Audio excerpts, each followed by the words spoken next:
Om Jnanatimirandasya Jnananjana Shalak Chakshurmitam Yena Tasmai Shri Guruve Namah Shri Chaitanya Manobishtam Stapitam Yena Bhutale Swayam Rupa Kadamayam Tadati Swapadantikam Vandeham Shri Guru Shri Utapalakamalam Shri Gurun Vaishnavamscha Shri Rupam Sagrajatam Sahagana Raghunathanvitam Tam Sajivam Sadvetam Savadutam Parijan Saitam Krishna Chaitanya Devam Shri Radha Krishna Padan Sagana Lalita Shri Vishakanvitamscha Hey Krishna Karuna Sindhu Dina Bandhu Jagatpate Kupesha Gopika Kanta Radha Kanta Namastute Tapta Kanchana Gaurangi Radhe Vindavaneshwari Vishabhanu Sutta Devi Pranamami Hari Priye Panchakalpatarubhascha Kripa Sindhu Cha Patitanam Pavanebhyo Vaishnavebhyo Namo Namah. Jai Shri Krishna Chaitanya Prabhu Nityananda Shri Advaita Gadadhar Shri Vasadi Gaur Bhakta Vrinda Hare Krishna Krishna Krishna Hare Hare Hare Rama Rama Rama Hare Hare. Hare Krishna, thank you all for coming. So today I will change the sequence a little. First, we will revise Bhagavad Gita chapters 9 and 10. And then we will continue our discussion on Bhagavad Gita chapter 18 from verse 49 onwards. And next week, we'll follow the same, but we will first revise a lot of chapters 11, 12, 13, and 14 next week so that we can get caught up on our revision.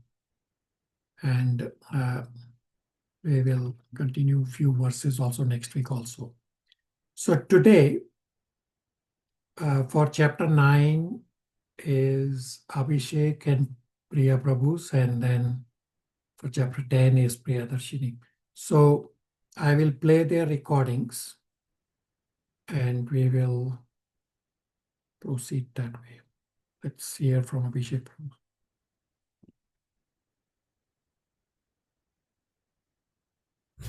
Hare Krishna everyone. Requesting permission and blessings from all devotees, Srila Prabhupada and Shri Radha Krishna to be able to present on Bhagavad Gita. Chapter 9 is the middle chapter of Bhagavad Gita and the heart of the Bhakti Yoga section. In some way it is similar to chapter 7. Chapter 7 focuses on knowledge about Krishna, where Bhakti Yoga is mentioned in comparison to Ashtanga Yoga and to explain that Bhakti Yoga is the easier process. Whereas chapter 9, the focus goes deeper on Bhakti Yoga, and here the emphasis is on the glory of Krishna and the glory of path of devotional service to Krishna. Krishna is the Supreme Lord, and yet he is conquered by the love of his pure devotees. This is the glory of the Lord and the glory of his devotional service. This chapter describes devotional service as the ultimate path of knowing Krishna and achieving eternal happiness.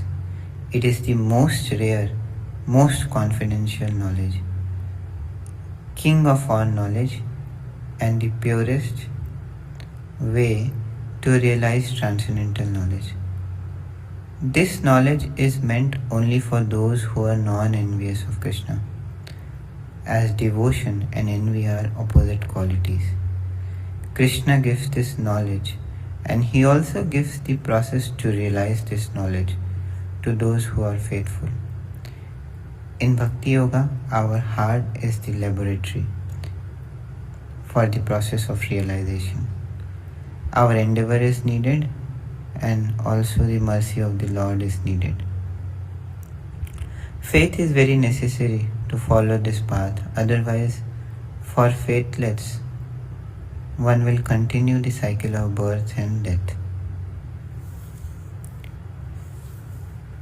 Krishna has an inconceivable relationship with the soul whom he maintains, and the material world which he creates and destroys. Krishna pervades all existence and yet stays aloof beyond the material world, that is, in the spiritual world. All created beings rest in Krishna but still have the freedom within the Lord's jurisdiction, just like a horse tied to a rope has infinite freedom within a limited boundary. Krishna is like a neutral judge who doesn't have any personal agenda against the criminal. The material nature acts under his supervision to give due reward and punishment to the living entities. But Krishna is not responsible for these reactions which come to the living entities. He has set up this system of prison house, but doesn't want living entities to be entangled with this system of material creation. Just like the kings make a system of prison, but doesn't want citizens to do wrong actions and end up in the prison. Continuing this knowledge discussion about Krishna, the Lord explains how people with different grades of consciousness perceive him. The negative extreme belongs to those who consider Krishna's form as material. Mayavadis deride Krishna when he comes in the human form, not knowing his transcendental and spiritual nature, which never changes. The positive extreme is the privilege of the unalloyed devotees, the Kevala Bhakta, who are completely devoted to the devotional service of the Lord. They are under the protection of his divine nature, Srimati Radharani. Next, the middle of these two extremes is described as Ekatvena, who see the Lord as one without a second, Prathakvena Bahuda, who see the Lord in many forms, like as different demigods, empowered by the Lord, and Vishvato Mukham, as the one universal form. Specifically here, Krishna's pervasiveness as the universal form is explained, that how he is present in the entire existence, and various examples of his presence like the creator, maintainer, destroyer, and also the best friend is given to give a glimpse of his universal pervasiveness. With this, I conclude my presentation. Please correct if there were any mistakes. Thank you. Super excellent. Let's hear from Priyadarshini for rest of chapter 9. Hare Krishna Prabhuji, Hare Krishna everyone. I request permission and blessings from all the devotees, Srila Prabhupada, Sri Guru Parampara, Sri Radha Krishna, offering the summary of chapter 9, section 4 and 5. Please forgive me for my shortcomings and mistakes. First, let's see section 4, verses 20 to 28. Kevala Bhakti is far superior to demigod worship. In this section, Krishna is going to do a comparison between demigod worship and pure devotional service to Krishna. And Krishna will establish that pure devotional service is very easy as compared to demigod worship. Krishna says that demigod worshippers are also approaching him, but those who worship him purely and those who focus on pure devotional service are far better. What do demigod worshippers get? Demigod worship gives one temporary and insignificant material benefit. If done correctly, one can reach heaven. It is like going to a resort or in a merry-go-round. Once the credits are exhausted, one will fall down. Demigod worship centered around karma kanda is futile. Important keyword in the verse 9.23 is aviti purvaka. When one worship demigods, they worship Lord Krishna, but they do it in a wrong way. Then what is the result if we worship demigod? Is it same as worshipping Krishna? Krishna says no. If we worship demigod, we get temporary and insignificant benedictions. One cannot reach the eternal abode of Lord Krishna. If we worship Krishna, we get eternal results. When you water the roots of the tree, all branches and leaves are watered. In verse 9.25, Krishna says that all paths of worship are not the same. Now the question comes, does all worship go to Krishna? The answer is all worship goes to Krishna, but all worshippers don't go to Krishna.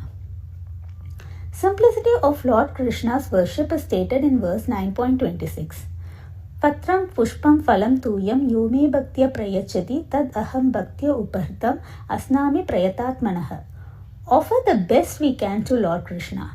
Archa Vigraha form is non-different from Gopinath himself. What can you offer to the Lord when everything belongs to Krishna? Only pure love and devotion. And the Gopinath in deity form reciprocates. In verse 9.27, Krishna says, whatever you do, whatever you eat, whatever you offer and give away, and whatever austerities you perform, do that as an offering to me. Yat karoshi, yat asnasi, yat juhosi dadashi, yat tapasashi kaunteya, tat kurushva madarpanam. What is the result of offering everything we do to Krishna? The result is we become free of auspicious and inauspicious results of work, which means we become free from bondage of karma. Next, let's see section 5, verses 29 to 34. Kevala Bhakti elevates even the most fallen. In this section, Krishna talks about the glory of Kevala Bhakti, that how devotion to Krishna liberates even the most fallen. Krishna is impartially partial. This means that Lord Krishna is partial to his devotees. But his mercy is available to everyone.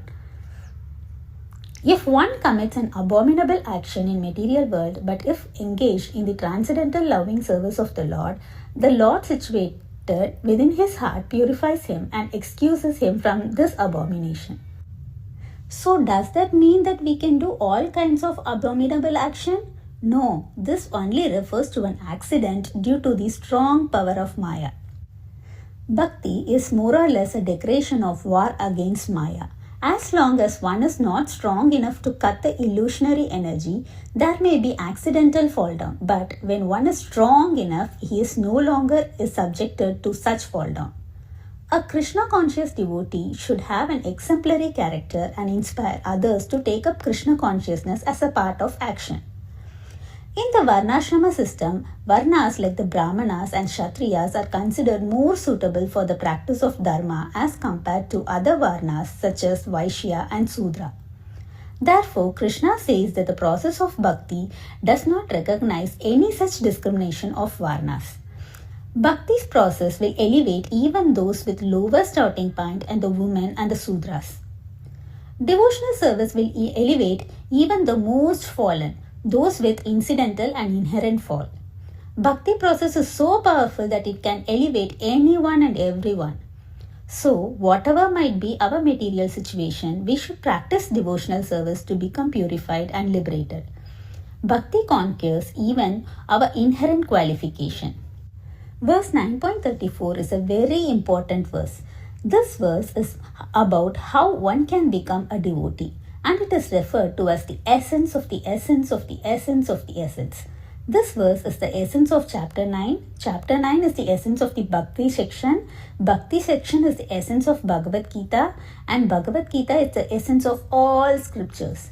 In 9.34, Lord Krishna says, Manmana bhava matbhakto madhyaji mam namaskuru mam evaishyasi yutvaivam atmana matparayanaha. Lord Krishna says, fix mind on me, offer obeisances unto me and worship me and you will come to me. So the flow of chapter 9 is, first, destination, verse 9.22, Bhakti alone gives the highest eternal destination. Second, position, verse 9.26, Bhakti does not need fancy material assets. You need only simple things and offer with love and devotion. Krishna will accept. Third, devotional qualification, verse 9.27 and 9.28. Bhakti can be performed even by those who are not pure-hearted.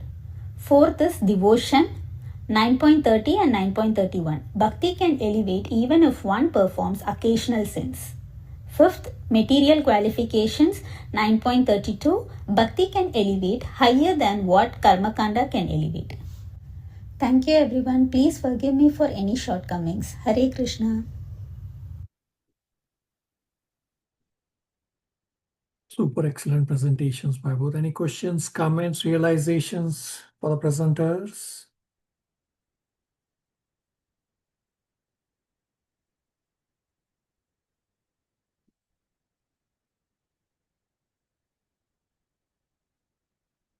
All right. Both have done a very good presentation. They have covered everything. My presentation will largely be a repeat of what we already heard. Let me also quickly summarize chapter 9. Chapters 1 to 6 shows how karma leads to bhakti. Chapters 13 to 18 shows how jnana leads to bhakti. Chapters 7 to 12 focus directly on bhakti. In chapter 7, Krishna introduced bhakti briefly. Chapter 8, there was a comparison of bhakti yoga and ashtanga yoga. And Krishna establishes in 8.14 that bhakti is easier process as compared to other processes, meaning bhakti is easier process to attain Krishna. Chapters 9 and 10 are the heart of the bhakti section of Bhagavad Gita.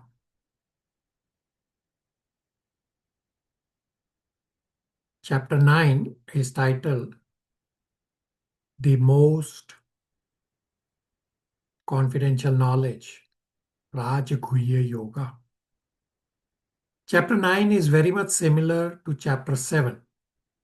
Chapter 9 has same concepts but explained in a deeper manner. Chapter 7 focus was knowledge about Krishna. Chapter 9 focuses pure devotion, Kevala Bhakti. Chapter 9 focuses on the glory of Krishna as the Supreme Personality of Godhead. And chapter 9 focuses on glory of the path of pure devotional service that conquers even the Supreme Personality of Godhead, Lord Shri Krishna. Describes the glories of bhakti in 5 ways. The most confidential knowledge is not just the knowledge of the glory of Lord Shri Krishna, but also the glory of the path of love for Krishna, the glory of the path of bhakti yoga.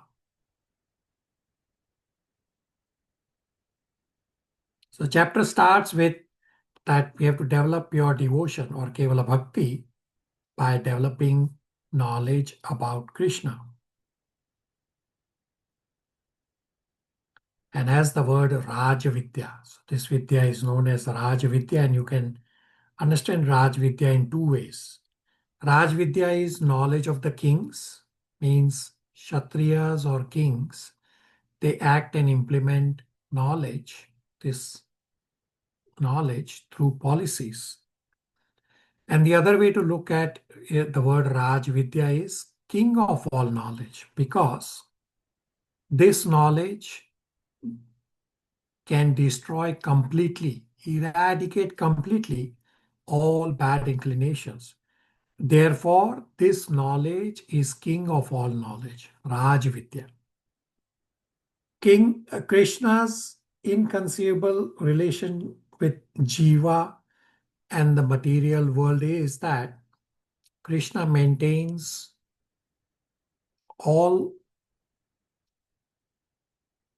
living beings plus Krishna also annihilates. Krishna creates the material world again and again and again. Individuals who understand Krishna in various ways, one extreme is the impersonalist who mistake Krishna's body to be material, meaning Mayavadis. Mayavadis' offense to the personal form of the absolute truth leads to detrimental results. They are baffled in fruitive activities as well as in knowledge. They take shelter of demoniac nature. Another extreme is of pure devotees who utterly devote themselves to the Supreme Lord. The pure devotees, the Mahana Atmas, know Krishna as Adim Avyayam, meaning as origin and as eternal. The Mahatmas take shelter of the divine nature, Srimati Radharani. Such Mahatmas, they are constantly internally focused only on Krishna. And with that internal consciousness of focusing on Krishna, externally they are constantly engaged in glorifying and serving Krishna. Between these two extremes are Ekatvena, means Brahmavadis, and Prathaktavena Bahuda, means those who worship demigods, and Vishwatomukam, those who worship the universal form. Ekatvena are those who have the conception of oneness with the absolute truth. They are Brahmavadis, not Mayavadis, Brahmavadis. They have limited knowledge because of lack of devotee association. Next is Prataktvena Bahuta, means demigod worshippers. Krishna does a comparison of pure devotional service to Krishna versus demigod worship and comes to the conclusion that pure devotional service is far superior to demigod worship because demigod worshippers are also worshipping Krishna, but they are worshipping indirectly as well as worshipping improperly, avidhi purvak. Demigod worship, the result is temporary and insignificant benefits. Demigod worship is like going to a resort. Once the karmic credit is exhausted, the person has to come back to earthly planets. Worshipping demigods are also worshipping Krishna, but such demigod worship is called avidhi purvakam. Avidhi purvakam means is done in a wrong way. Therefore, by worshipping demigods, the worship goes to Krishna. But the worshippers of demigods, they do not go to Krishna because their focus is on wanting to enjoy material world, and therefore they are worshipping demigods for quick results. Therefore, Krishna does not approve unnecessary worship of demigods. And the third category in between the two extremes is Vishwatomukam. Are those who worship the universal form. Krishna compares demigod worship and pure devotional service to establish that Kevala Bhakti to Krishna is far superior to demigod worship, and Krishna worship is easier as compared to demigod worship.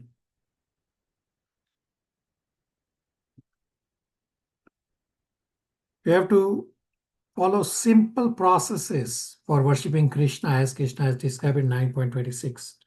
Patram pushpam phalam toyam yome bhakta prayachati.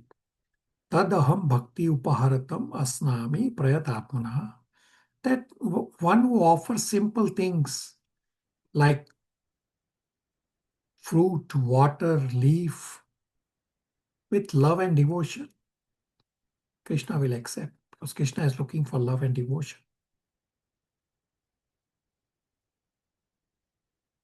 And even if I do not have devotion, you still offer everything to Krishna, because by offering everything to Krishna, one gets purified. Therefore, Krishna says in 9.27, Yat karosi yat asnasi, yat juhosi tadasi yat tapasyasi kaunteya, tat kurushva mad arpanam.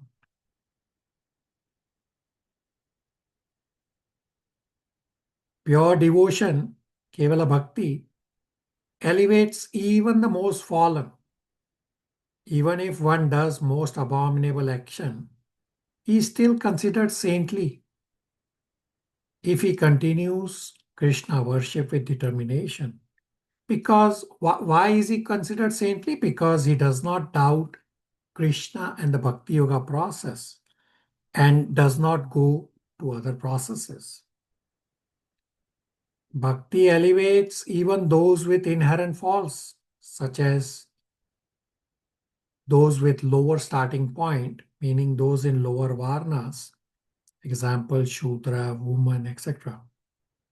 Now, no varna is lower or higher. Birth in lower or higher varna is because of spiritual credits. But once one starts bhakti, the so-called lower or higher varna, they do not matter, because bhakti elevates anyone and everyone. The only difference with birth in a low varna is that, say you are running a 100-meter race, one with lower credits is standing a little behind the starting line as compared to those with higher varna or higher spiritual credits. They are standing at the starting line. But it does not matter. Bhakti is so potent that bhakti elevates anyone and everyone, even with somebody standing a little behind the starting line. So Krishna says, do these four things. Fix mind on Krishna, become Krishna's devotee, offer obeisances to Krishna, worship Krishna. The result will be you will go back to Krishna. Verse 9.34 is known as the essence of chapter 9. Chapter 9 is essence of the Bhakti section. Bhakti section is essence of Bhagavad Gita, and Bhagavad Gita is essence of all Vedic literature. Therefore, 9.34 is called by Acharyas as the essence of the essence of the essence of the essence verse. Man mana bhava mad bhakto madhyaji mam namaskaru. Mam eva shyashi yuktaiva mahatmana mad parayana. So to summarize the glories of bhakti in following 5 ways. First is destination. 9.22 says, Bhakti alone gives the highest eternal destination. Other forms of worship do not give eternal destination. Second is possessions. 9.26 explain that bhakti does not need fancy, opulent material assets. You just need simple things. Patram pushpam phalam toyam. Third is devotional qualifications. 9.27 and 28 says that bhakti can be performed even by those who are not pure-hearted. Bhakti will still elevate you. Fourth is deviation. 9.30 and 31 explains that bhakti can redeem even if one performs occasional sins or has incidental faults. And the fifth item is material qualification. 9.32 explains, bhakti can elevate higher than what karma kanda elevates. Those who are not qualified even for karma mark, they can follow bhakti, and bhakti removes inherent faults of such people also. That's a summary of chapter 9. Any questions, comments, realizations?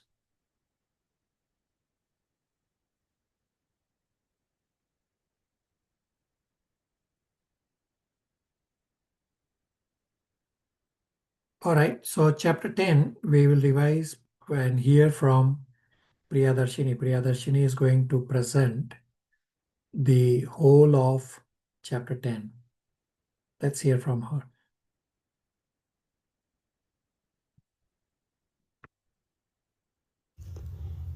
Hare Krishna Prabhuji, Hare Krishna everyone. I request permission and blessings from all the devotees, Srila Prabhupada, Sri Guru Parampara, Sri Radha Krishna, offering the summary of Bhagavad Gita chapter 10.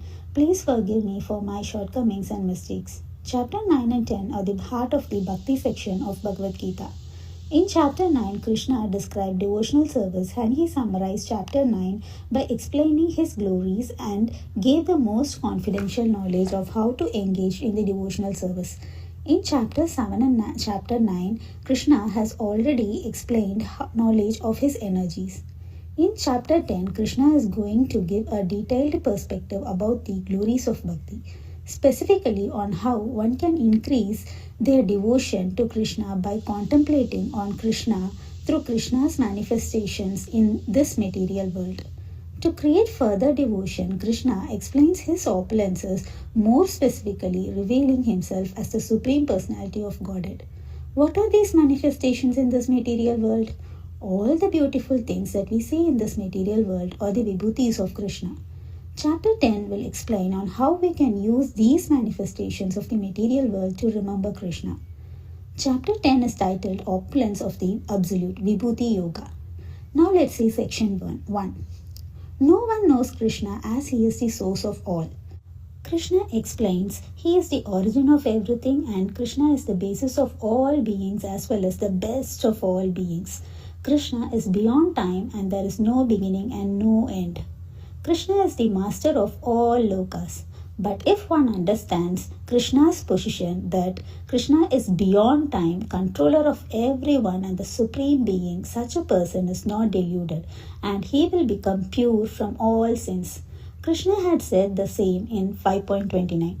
Bhuktaram yagya tapasam sarvaloka maheshwaram surdum sarva bhutanam nyatva shanti ruchyati. But how does knowledge about Krishna purify? The answer is when we come to know Krishna not just theoretically but transformational, then our heart gets attracted to Krishna. Being attracted to Krishna is a supreme desire because attraction becomes stronger and stronger and we become free from sinful reaction more and more. Knowledge about Krishna, hearing about Krishna itself purify even if our bhakti towards Krishna is not immediately awakened by hearing. What is knowledge? Whatever we find, good or bad, the origin is Krishna. Nothing can manifest in this material world which is not Krishna. This is knowledge. Krishna says that freedom from sins is alone not perfection in life. Perfection of life is spontaneous devotion to Krishna. So, question is, do you need knowledge or not? Knowledge of Krishna is required in order to increase one's interest in loving devotional service to the Lord. Now let's see section 2. Section 2 is Chaturshloki Gita, verses 8 to 11. The whole philosophy of Bhagavad Gita is compressed in these 4 verses. These 4 verses are significant from the context point of view and content point of view. First, let's understand the context of these verses. Chapter 10 is the only place in Bhagavad Gita where Arjuna paraphrases and rephrases his understanding of Krishna's message immediately after these Chaturshloki verses. After this Chaturshloki Bhagavad Gita verses, Arjuna declares Krishna to be Param Brahma, the Supreme Person, the Absolute Truth. Now from content point of view, in verse 10.8, Krishna says that those who know that I am the source of everything, they become enlightened and they become devoted to me wholeheartedly. This verse talks about Sambandh, Abhidaya and Prayojana. Sambandh is relationship, Abhidaya, the process to follow, Prayojana is the result. Aham sarvasya prabhavo matas sarvam pravartate iti matva bhajante imam Bhuta Bhava Samanvitaha. By knowing Krishna's greatness, devotees develop love for him and they engage in devotional service. This is the sambandh or relationship between Krishna and his devotees. 10.9 explains how one becomes devoted to Krishna. This verse talks about Abhidaya and Prayojana. Machchitta matkata prana bodhayantaha parasparam katayantascha mam nityam tushyanti cha ramanti cha. This verse describes the symptoms of a pure devotee. There are two ways of serving Krishna. Intensive, which means focus only on Krishna, and inclusive, that is remembering Krishna while being in these worldly duties. Verse 8 is prescribing the intensive way, which is often very hard practically because their minds fixed on Krishna. The devotees always relish discussions about Krishna and cannot maintain their lives without him. 10.10 and 10.11 explains how one becomes enlightened. These verses talks about abhidaya. Tesam satata yuktanam bhajatam priti purvakam dadami buddhi yogam tam yena mam upayanti te.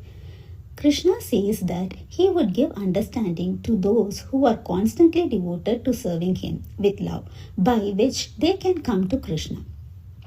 Tesam evanakam partam aham anjnanacham tamah nasiyami atma bhavasto jnanadipena bhasvata. Generally, our inner world is shrouded with darkness, means we don't know what is good for us and what is bad for us.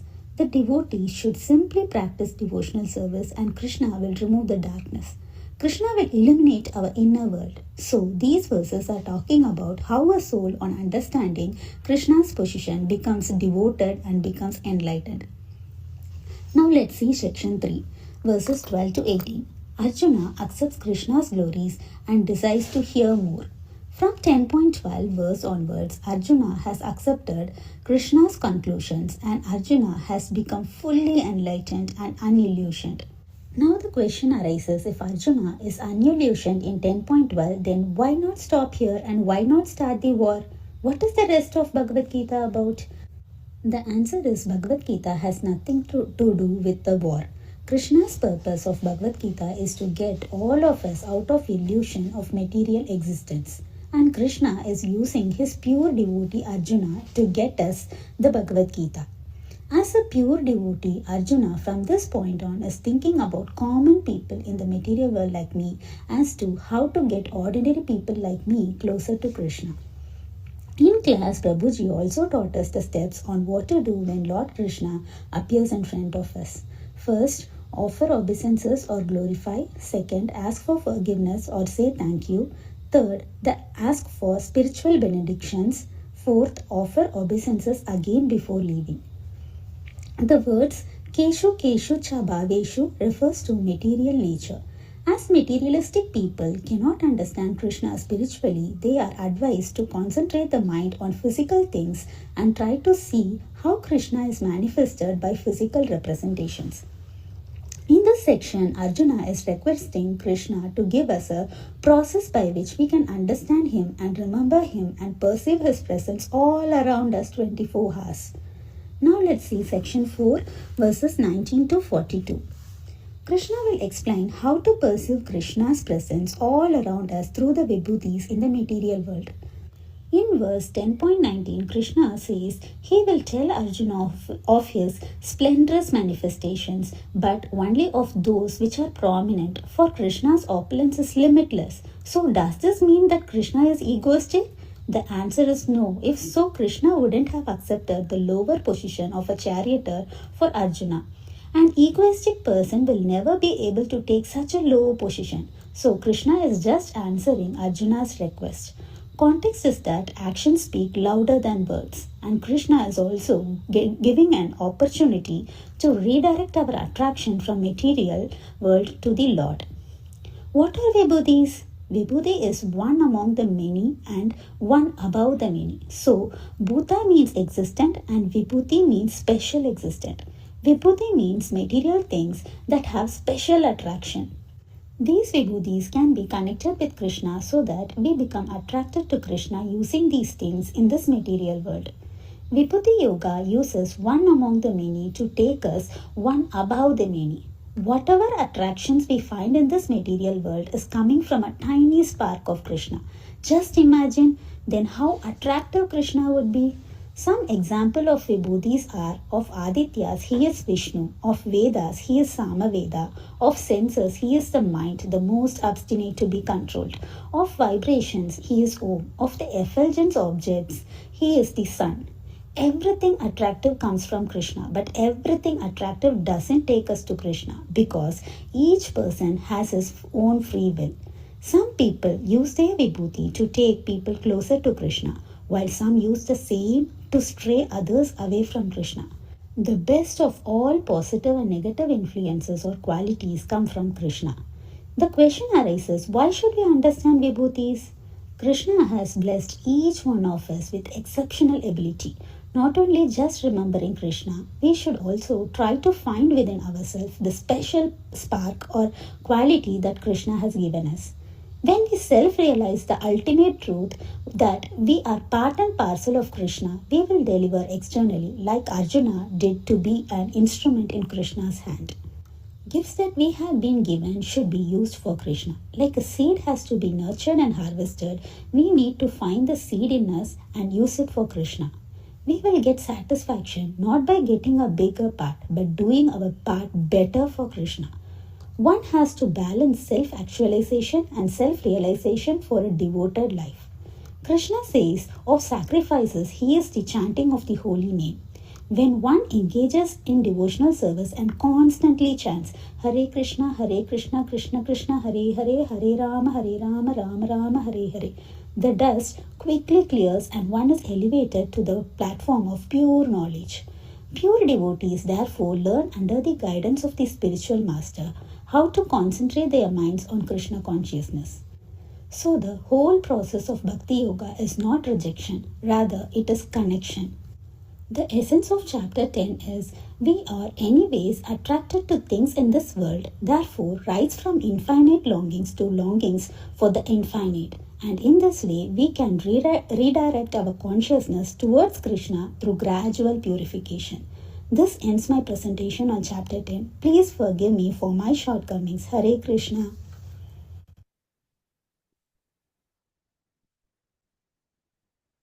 This Priyadarshini's chapter 10 presentation is the most perfect presentation, is flawless presentation with the high and low tone for emphasizing key points, reciting so many verses. This is a learning for all of us on how to do presentation. I thank Priyadarshini for doing such a spectacular presentation. Rest of you, what do you think?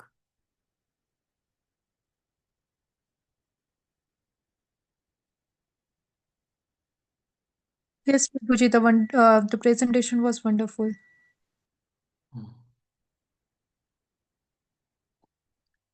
All right, so those who will be listening to the recordings and future hearers of the recordings should listen to Priyadarshini's chapter 10 summary presentation instead of my chapter 10 presentation, because my chapter 10 presentation is not going to be as good as Priya's presentation. I will still summarize whatever I can.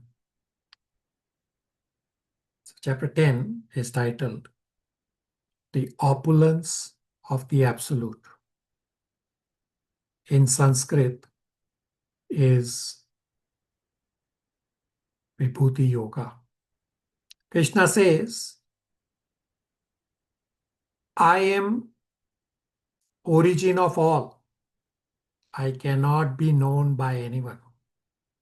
Krishna says, if you come to know me, the benefits are, first, you will be free from sin. Plus, second, you will engage in my pure devotional service. Knowledge of Krishna, hearing about Krishna, purifies our desires and awakens bhakti. Positive qualities, dualities, and negative qualities, everything, as well as all people, originate from Krishna. Chapter 10, verses 8, 9, 10, 11 are known as Chaturshloki Gita. The whole philosophy is compressed in these 4 verses. And these 4 verses are important from the context point of view as well as from the content point of view. The context is that immediately after these Chaturshloki Gita verses, Arjuna paraphrases his understanding of Krishna's message and declares Krishna to be the Supreme Personality of Godhead, the Absolute Truth. This is the message of Bhagavad Gita, which comes immediately after the Chaturshloki Bhagavad Gita and does not come even towards the end of Bhagavad Gita. The content significance is that 10.8 is a summary and 10.9, 10 and 11 elaborate on the summary. 10.8 talks about Sambandh, Abhideya and Prayojana, all 3 components of the entire philosophy. 10.9 talks about Abhideya and Prayojana. So Sambandh means relation, Abhideya means process, and Prayojana means result, Prema Bhakti. 10.10 and 11 talk about Abhideya, that these verses talk about the process by which the connection with the Supreme Lord is established. In summary, the whole philosophy is compressed in a concise manner in these 4 Chaturshloki verses, which basically explains Sambandh Gyan, Abhideya, and Prayojana. 10.8, Krishna says, Aham sarvasya prabhavo mata sarvam pravartate ti matva bhajante mam buddha bhava samanvita. That those who know I am the source of everything, they become enlightened and they are devoted to serving me wholeheartedly. 10.9 Krishna says, Machitta matkata prana udayanta parasparam kathayantascha mam nityam tushyanti cha ramanti cha. He says, devotee uses his body, mind and speech in Krishna's service. Devotees come together and delight in discussing about Krishna perpetually. Then in 10.10 Krishna says, Tesam satata yuktanam bhajatam priti purvakam tadami buddhi yogam tam yena mam upayanti te. He says that those who are constantly engaged in loving devotional service to me, Krishna gives them buddhi by which they return to Krishna. And in 10.11, Krishna says, by the shining lamp of knowledge, Krishna gives buddhi that destroys the ignorance. After the Chaturshloki verses onwards, Arjuna has accepted Krishna's conclusions and Arjuna has become fully enlightened. So why not stop the war here? Or why not stop the Bhagavad Gita here and start the war? So understand that Bhagavad Gita has nothing to do with war. When Arjuna has become fully enlightened, Arjuna is thinking about common people like me, that how to get common people like me closer to Krishna, because this is the nature of pure devotee. Therefore, Arjuna asks, how to know Krishna through his vibhutis, the zillions and zillions of vibhutis that are manifested in the material world. Vibhuti is one among the many, one above the many. I'll repeat. Vibhuti is one among the many, one above the many. So bhuta means existence and vibhuti means special existence or vishesha. Vishesha means special quality. So vibhuti means those material things, those bhutis that are vishesha, means that have special attraction. Vibhuti yoga uses one among the many to take us to one above the many. Example, a giant building or a big ship or sports stars or film stars who all have special abilities. They are Vishesha. All these in the material world attract us anyway. So when we understand philosophically that these vibhutis are coming from a tiny spark of Krishna, then that Krishna connection becomes the yoga. Example, as I said, that a famous movie star or a famous sports star, people are attracted to these stars. That beauty of that movie star is a vibhuti. But if that vibhuti does not remind people of Krishna, then that does not lead to yoga. Materialistic person sees one among the many and they get attracted to these vibhutis, which leads to sense gratification. When we understand that this person's talent have come from the Supreme Lord, this connects us to Krishna through the Vibhuti Yoga. That special person, that Vibhuti, is not going to take us to Krishna, meaning the film star or sports star. They are Vibhuti, they are special person. They are not going to take us to Krishna. Rather, it is we who have to take our consciousness to Krishna via the Vibhuti Yoga, using these Vibhutis to remember Krishna and connect to Krishna. Whatever attractiveness you find in this world is coming from just a tiny spark of Krishna. Then how beautiful that whole Krishna will be. Being attracted to the things in this material world is our misdirected desires and is our diseased condition. Redirection of our desires to Krishna is what is required. We move from the spark to the whole Krishna connection, meaning attractive things come just from a spark of Krishna. So let's connect to Krishna. Positive and negative vibhutis come from Krishna, but not all vibhutis take us to Krishna. Therefore, we have to be careful as to which vibhuti we get attracted to. We have to be attracted to the positive vibhutis so that we can go back to Krishna. So that we don't get attracted to the negative vibhutis. Some of the examples of negative vibhutis are that among human beings, Krishna says, I am monarch, I am the king. So king's power is a manifestation of Krishna's power. Yudhishthir as king is an example of positive vibhuti of Krishna.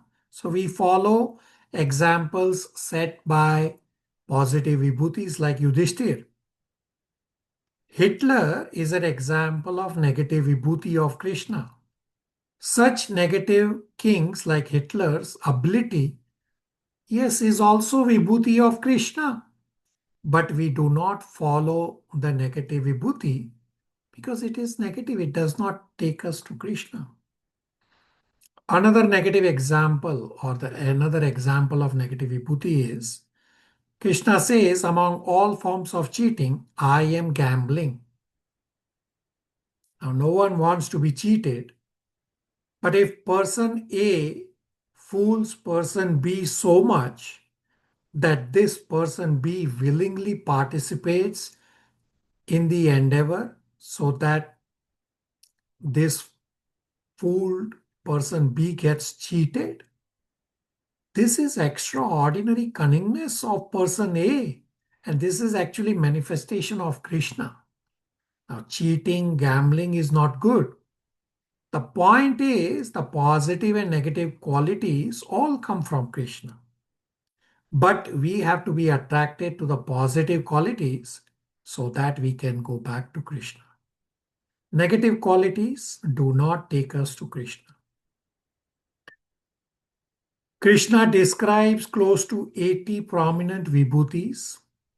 Some day-to-day examples of vibhutis to remember Krishna are: of all effulgent objects, Krishna is the sun. And moon's attractive potency comes from Krishna. So every day you either see the sun or you see the moon. Remember Krishna. Mind is formidable. The power of the powerful mind is manifestation of Krishna. We all are disturbed by our own mind at some point of time. Remember Krishna. Whenever you find the agitated mind taking you away or distracting you.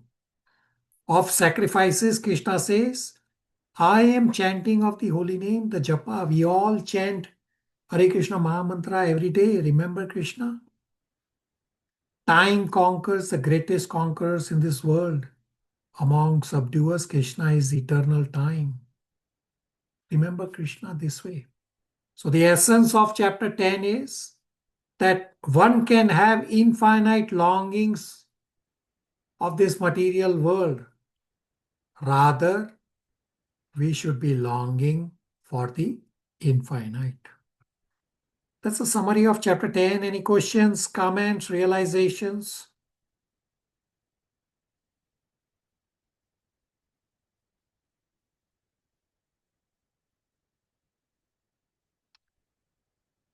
So next week, as you all can see on the schedule, we will again start the class with the revision. So we'll be revising a lot of chapters next week. We'll revise chapter 11, Shruti signed up, chapter 12, Padma Kumar, chapter 13, Subhas, Abhishek, Paulami, then chapter 14, Paulami and Monarch Prabhus. So we'll aim to revise 11, 12, 13, 14 so that we get caught up on our revisions. Parth, Pratyush, Prabhus, your question. Hare Krishna Prabhuji. My question was regarding the discussion of the negative vibhutis. You said, like Krishna says that among all the bad virtues, he is gambling, something along those lines. Can you please explain the cunningness point you mentioned in your presentation, please? Thank you. Yeah. So if you look at casinos as an example,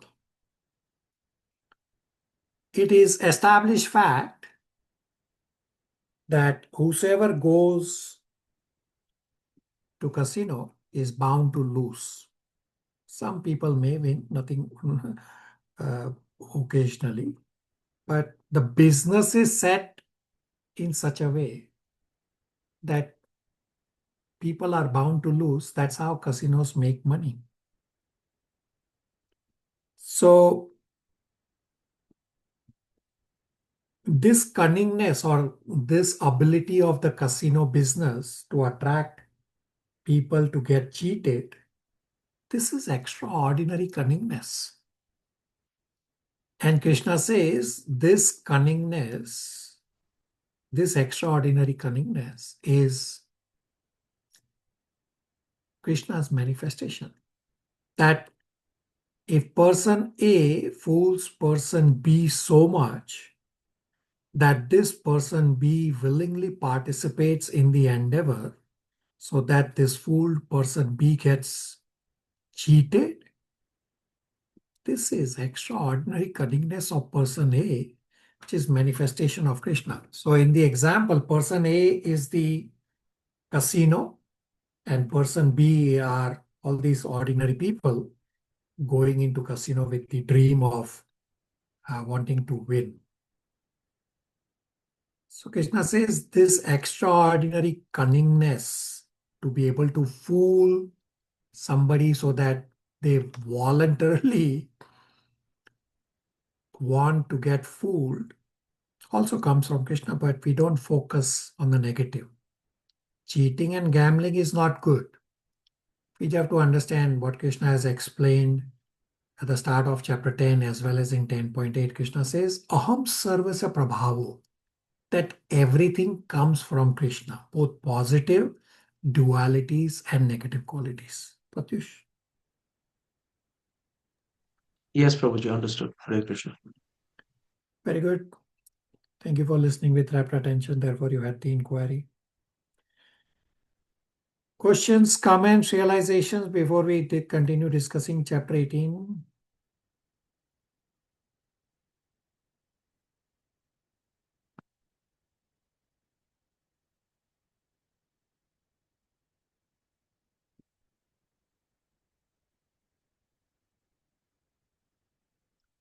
All right.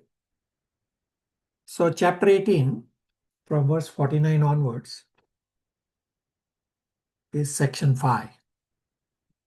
Section 5 is verses 49 to 55. Gyan Yoga with Bhakti to Krishna.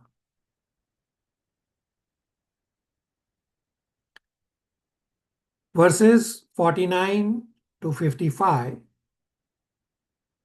are confidential knowledge that from Nishkam Karma Yoga to Gyan Yoga to Brahman to Bhagwan. Verses 49 to 53 describe the sadhana of Gyan Yogi in brief. Verse 54 describes how Jnana leads to Bhakti.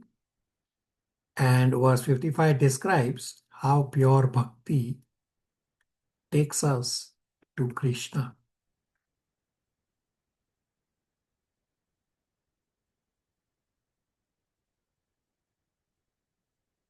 So last class we discussed that doing karma yoga for the pleasure of Supreme Lord, we discussed in 18.46, Swak Karmana Tab Abhyarcham, that by doing karma yoga for the pleasure of Supreme Lord, one moves towards bhakti. Now there are various paths one can follow. You already, almost all of you know the yoga ladder.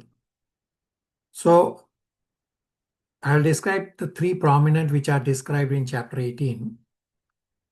Essentially, we are focused on two, but the leftover discussion on Jnana Yoga is Krishna briefly describing here in chapter 18, verses 49 to 55. So for the various paths, one is Karma Yoga. That if one does Karma Yoga for the satisfaction of Lord Vishnu, it can itself lead to devotional service. Second alternative way is one can practice Karma Yoga, then one renounces the world, practices Gyan Yoga. After Gyan Yoga, one will eventually come to practicing Bhakti. This is what is discussed in these verses 18.49 to 55, meaning this second alternative path. Although this is not the recommended path, but it's still described because it's still is a valid path, would be valid in other yugas. And the third path is the Bhakti Yoga path. So from verse 56 onwards till end of Bhagavad Gita is Bhakti Yoga. So essentially chapter 18, the first part is Karma Yoga, that how you do Karma Yoga for the satisfaction of Krishna, it can lead you to devotional service. And the later part of chapter 18 is Bhakti Yoga. So essentially chapter 18 is Karma Yoga and Bhakti Yoga. except for these verses 49 to 55, which is a leftover discussion of the Gyan Yoga, the sadhana of Gyan Yogi. So Krishna will talk about elevating potency of bhakti, where can elevate anyone from any level.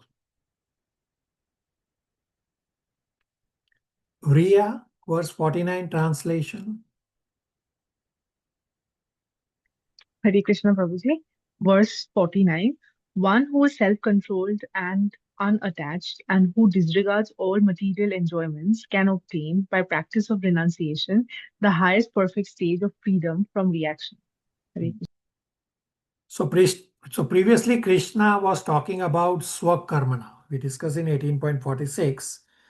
Swakarmana tab abhyarcham, that by practice of one's karma, worship the transcendental Lord.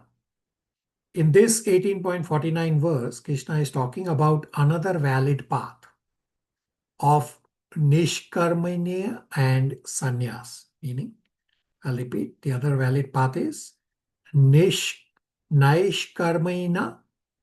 and sannyas to attain the supreme destination. So naishkarmya means one gives up karma, one gives up all action,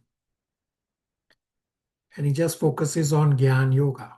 Not a valid path, but for Kali, but it is a valid path, would be applicable in other yugas. So Krishna is talking about detachment, that with unattached intelligence, soul who has conquered the mind, one who is free from material desires, they can practice this process. It's already difficult. We'll soon read the sadhana of Gyan Yogi and we'll realize it's not possible. Subhash, verse 50 translation. Hare Krishna, verse 50. O son of Kunti, learn from me how one who has achieved this perfection can attain to the supreme perfectional stage, Brahma, the stage of highest knowledge, by acting in the way I shall now summarize. So straightforward that Krishna is saying that how Gyan Yogi attains perfection. So in these next verses, 51, 52, 53, describes the sadhana of Gyan Yogi. So just as you all bhakti yogis, you do sadhana such as you chant japa, Hare Krishna Mahamantra, you read scriptures, you do devotional services, etc. These are the sadhana of you all bhakti yogis. So in 51, 52, 53, Krishna will describe the sadhana of Gyan Yogi, and we'll soon realize how difficult this process is. Shruti, 51 to 53 translations. Hare Krishna. Being purified by this knowledge, by this intelligence, and controlling the mind with determination, giving up the objects of sense gratification, being freed from attachment and hatred, one who lives in the secluded place, who eats little, who controls his body, mind, and power of speech, who is always in trance and who is detached, free from false ego, false strength, false pride, lust, anger, and acceptance of material things, free from false proprietorship, and peaceful, such a person is certainly elevated to the position of self-realization. Hare Krishna. That's a daunting list of items to follow.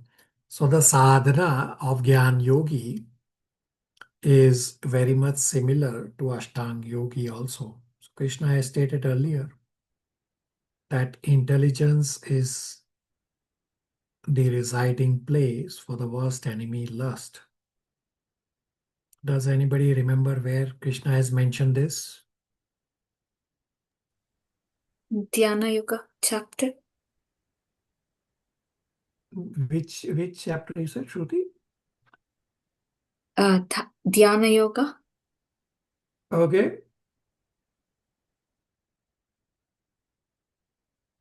So chapter 6 is Dhyan Yoga, but that's not where we discussed that lust resides in mind, senses, and intelligence. Where has Krishna explained this? It was Abhishek? Where Arjuna asked, what is the force which forces people to unwillingly do sin? Yeah, and where was this discussed? I don't remember the chapter fully. I remember right. the part of the verse. All right, Shruti. so the last discussion was towards the end of the chapter 3. Yeah, very good. Right, so yeah, Abhishek Prabhu was also correct. Exactly the point Arjuna asked that, okay, I want to follow Karma Yoga, but what is it that drags me away as if by force? And Krishna says it is lust only, the eternal enemy. And Krishna describes that lust resides in mind, intelligence, and the senses. And Krishna gives the process to get out of it is that first regulate and then situate yourself on the bhakti, and this way you conquer lust. So question becomes that if lust resides in intelligence, how can one become elevated? How does intelligence work in two different ways? The answer is, it means that buddhi can be residing place of lust, and buddhi can also be the tool to conquer lust. It depends on whether buddhi is pure or buddhi is impure. One can have contaminated intelligence or pure intelligence. Intelligence can be used for fulfilling one's lusty desires, or intelligence can be used to determine the futility of one's lusty desires and to choose desires beyond those lusty desires. Hence, one will use his intelligence either to indulge in lust or to go beyond lust. Purifying the intelligence means one has to be self-controlled by determination. So this whole process, this whole Gyan Yoga process is centered around negation, centered around rejection. Neti, neti, neti. Krishna has not yet talked about the positive connection, which Krishna will talk about in the next verse, number 54 onwards, even for Gyan Yogi. So here, Krishna is talking about the disconnection from the material world, the process, the negation process that the Gyan Yogis follow. So the end of all this process is to come to Brahma Bhuyaye Kalpate, means to come to Brahman level. So if you look at the Sanskrit of 53, the last line says Brahma Bhuyaye Kalpate, meaning the Gyan Yogi is following all the items described in 51, 52, 53. His goal is the last line in 53, Brahma Bhuyaye Kalpate, to reach Brahman level. Now, we read the verse. It is quite a formidable list of qualities to be acquired by which one can come to 18.5 53, the last line, Brahma Bhuyai Kalpate. So here's a question for all of you. Where have we read and discussed this line Brahma Bhuyai Kalpate earlier than 18.53? Everybody? Somebody? Chapter 14.26. Okay, very good. Anybody has memorized 14.26 would like to recite? Can I try, Babaji? Yeah, go ahead. Mamayo abhicharina bhakti yogina sevate sagunan samatitaitan brahma bhuyaya kalpate. Very good. So Brahma Bhuyai Kalpate. So 14.26 is the Bhakti Yoga process. The goal is same, Brahma Bhuyai Kalpate. That's what Krishna is explaining, that Gyan Yogi also follows all these formidable list of qualities to come to Brahma Bhuyai Kalpate.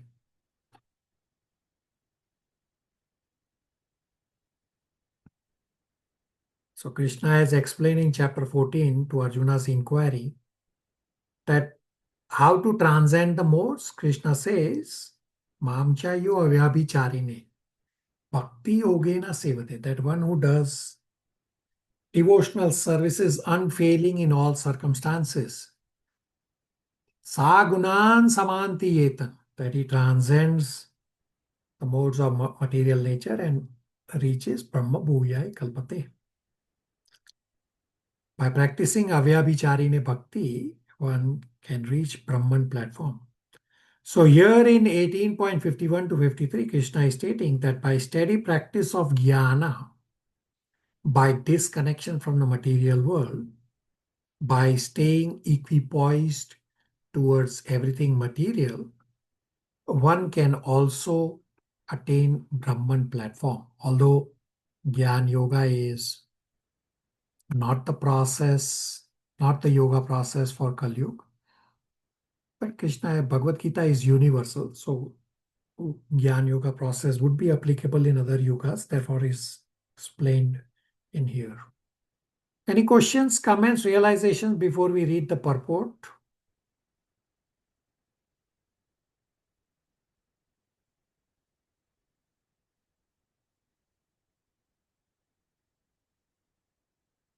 Shreyanshi, 18.53, 51 to 53 purport.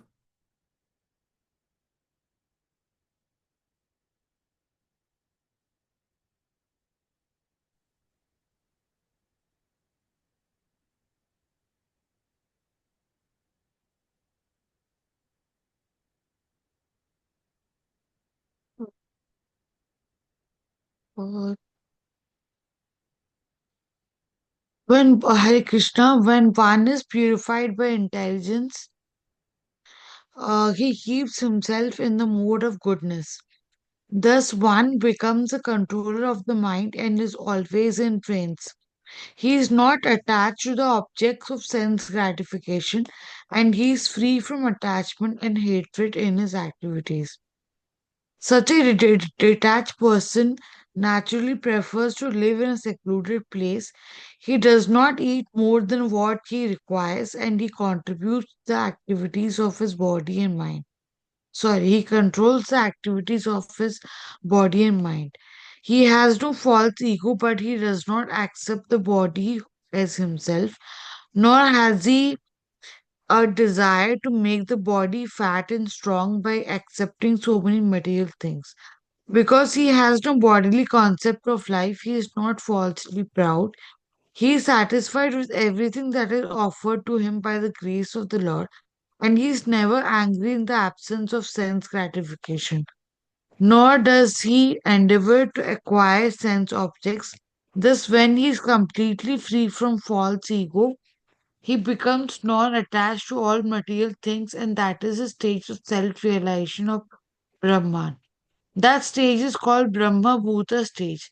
When one is free from the material conception of life, he becomes peaceful and cannot be agitated. This is described in Bhagavad Gita 2.70. Apur Yaman Achala Pratishtam Samudram Apa Pravishanti Yadvat Tadvat Kama Yam Pravishanti Sarve Cha Santim Apnoti na Kami. A person who is not disturbed by the insensate flow of desires that enter like rivers into the ocean, which is ever being filled but is always still, can alone achieve peace, and not the man who strives to satisfy such desires. Hare Krishna. Very good recitation of the Sanskrit. So, by this process, one can attain peace just as rivers flow into the ocean, but they don't disturb the ocean. Similarly, a person can go beyond the disturbance of material existence by becoming self-satisfied internally.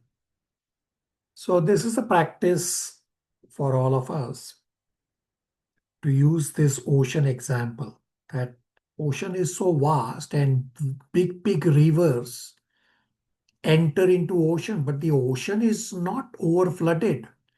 Ocean is not agitated. But if there is a small puddle somewhere on the road and a river flows through that road, the puddle is overflooded by the river. Meaning, we have to be like the ocean that we find satisfaction within. We are deep within, deep as the ocean. So that when material desires come in, we don't get disturbed because we are already satisfied at the soul level. We cannot stop the material desires from coming in. No, we don't have a control on that. Rather, the control that we have is on ourselves to be satisfied within. Then even if all these material world allurements come inside or we see or hear, they will not disturb us. Questions, comments, realizations?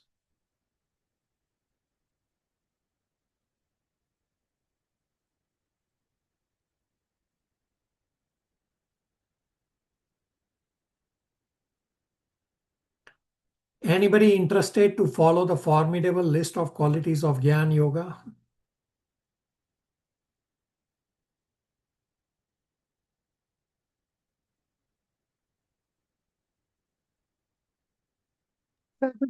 Prabhuji, it's impossible. You are correct. It's impossible. At least in Kali Yuga, it's impossible. Krishna has also explained this in 12.5, that as long as we are in this embodied body, the attachment to the Brahman effulgence will only bring klesha, misery. All right. So verse number 54 and 55 are key memorization verses. You all can also try to memorize. So I will recite the Sanskrit first, and then you all can unmute and recite one line after me, please. So 18.54. Brahma Bhuta Prasanatma Na Sochati Na Kankshati Sama Sarveshu Bhuteshu Mad Bhaktim Labhate Param. Everybody unmute and recite one line after me, please.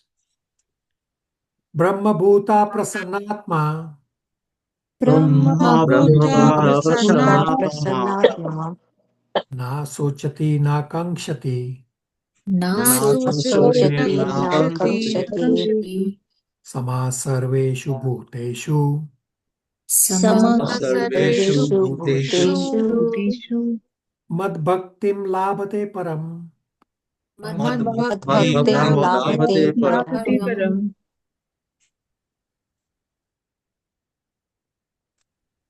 Parth Prabhu, you want to read the translation?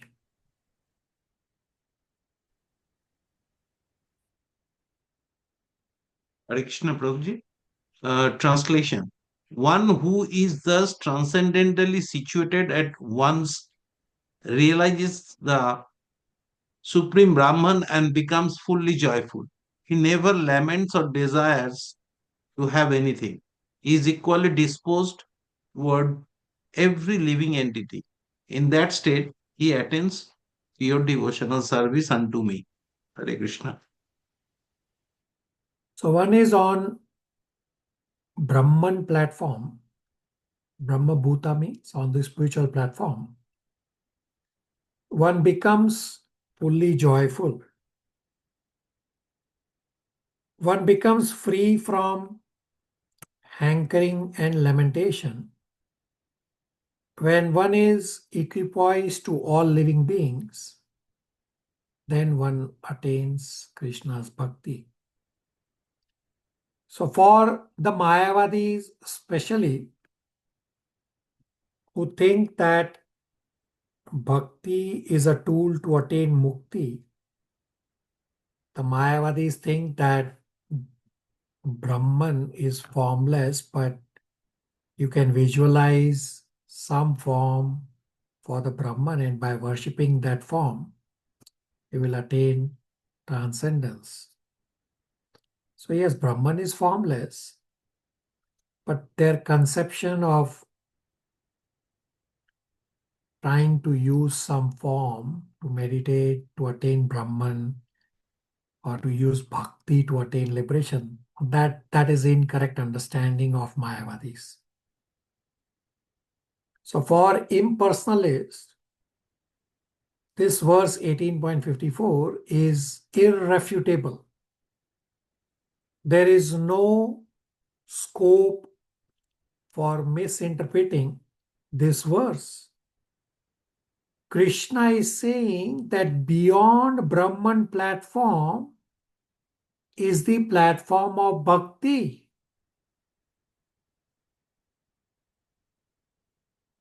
Now, question may come up.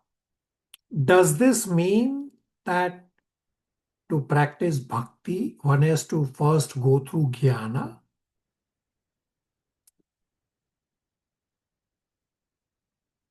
That this pure bhakti comes after jnana? Does it mean that before attaining bhakti, one has to practice jnana or some other process? The answer is no. We have discussed this in Yoga Ladder also, that wherever you are situated, just practice bhakti, and Krishna will also state this in verses 18.56, 57, 58. Specifically in 18.56, Krishna will say that whatever be your level, wherever you are situated on the yoga ladder, just start practicing bhakti. Just take shelter of the Lord, and you will get elevated.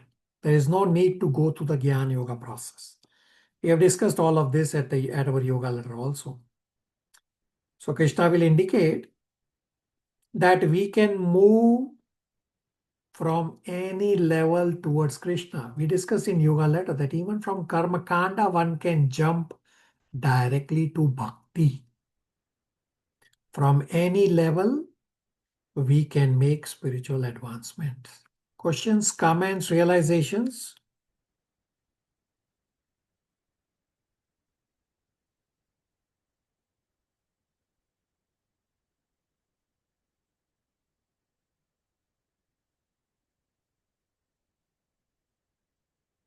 All right, 18.55 is also a key memorization verse. In verse 55, Krishna will describe what happens after one attains bhakti. So I will recite the Sanskrit, and then you all can unmute and recite one line after me, please. 18.55. Bhaktya mam abhijanati yavan ya cha asmi tatvata tato mam tatvato gyatva vishate tat anantaram Everybody unmute and recite one line after me, please. Bhaktya mam abhijanati. Bhaktya Bhaktaya mam mam abhijanati. abhijanayati Yavan yacha asmi tatvata. yavan Yavan ya yashasmi achasmi tattva. Tattvata. Tato mam tatvato gyatva. Tata mam mam tatvato gyatva tattvato gyatva. Vishate tat anantaram. Vishate Vyashate tat anantaram. Anantaram. Matan translation.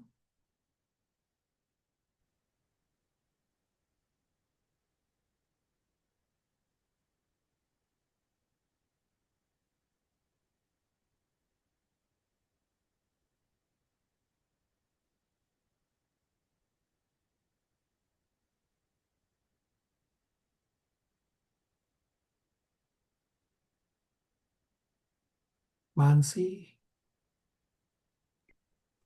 Hare Krishna. Text 55. One can understand me as I am, as the Supreme Personality of Godhead, only by the devotional service. And when one is in full consciousness of me by such devotion, he can enter into the kingdom of God. Hare Krishna. So Krishna says, by bhakti, one can know me as I am in truth. And when one knows me in truth, then one will attain the spiritual world. Tattvata, he says, I can be known in truth only by bhakti. There is no way to know me except bhakti. So, this word tattvata, where has Krishna discussed tattvata? Very important verse. Somebody, so we are on chapter 18. We are also revising, so everything should start getting registered in you, or you should be able to look up when questions come up. Path Pratyush. Hare Krishna Prabhuji, I don't remember the exact chapter, but the verse I think goes like Janma karma cha me divyam evam yo vetti tattvataha tattva deham punarjanma uh, Naitima. naitima metiso Arjuna. Very good. Yeah. Thank you for amazing reciting. It's 4.9. Right, so Tattvata, Krishna has talked about Tattvata in this very important 4.9 verse. Krishna says, one who knows my Tattvata, one who knows my appearance and activities to be transcendental. The result will be when they give up the body, such a person will not take birth again, but will attain Krishna. So in this 4.9, Krishna has not stated the process by which one can know him in truth.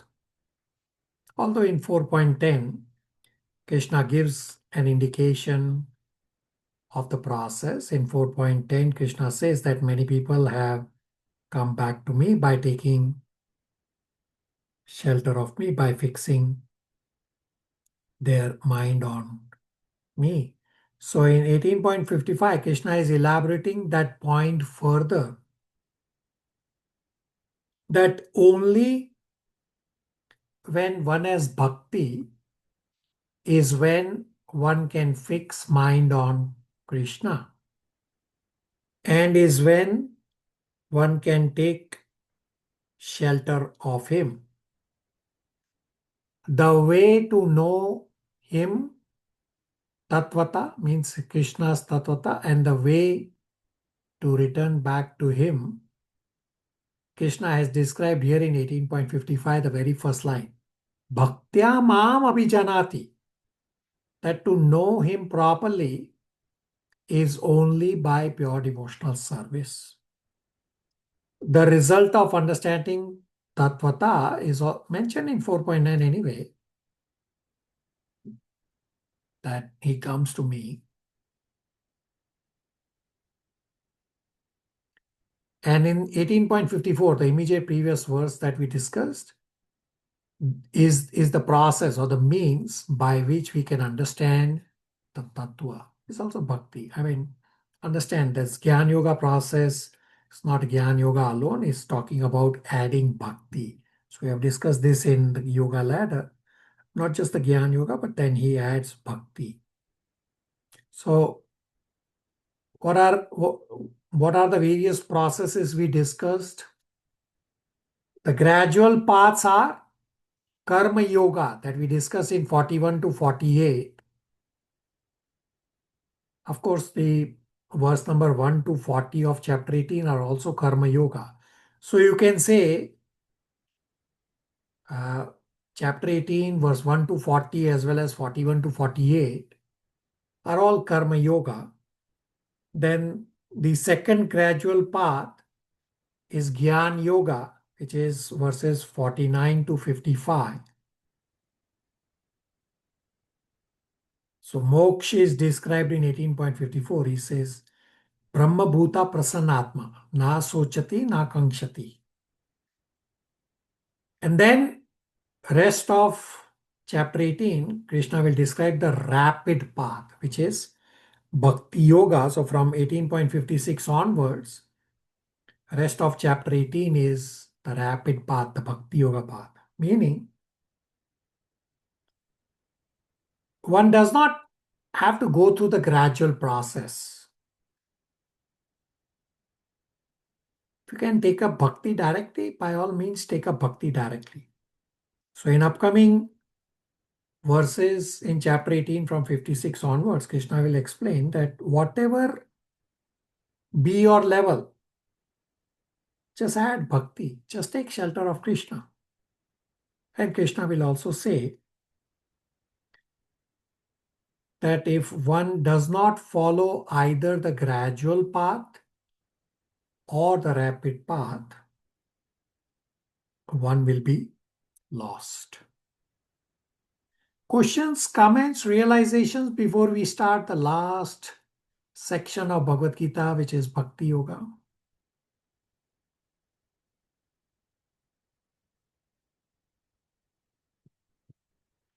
Everybody crystal clear on the gradual two paths of Karma Yoga and Gyan Yoga, and then comes the rapid path of Bhakti Yoga?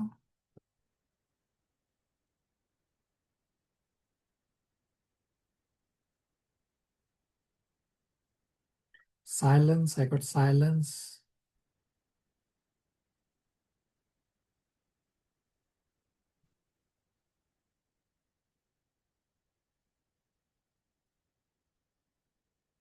All right.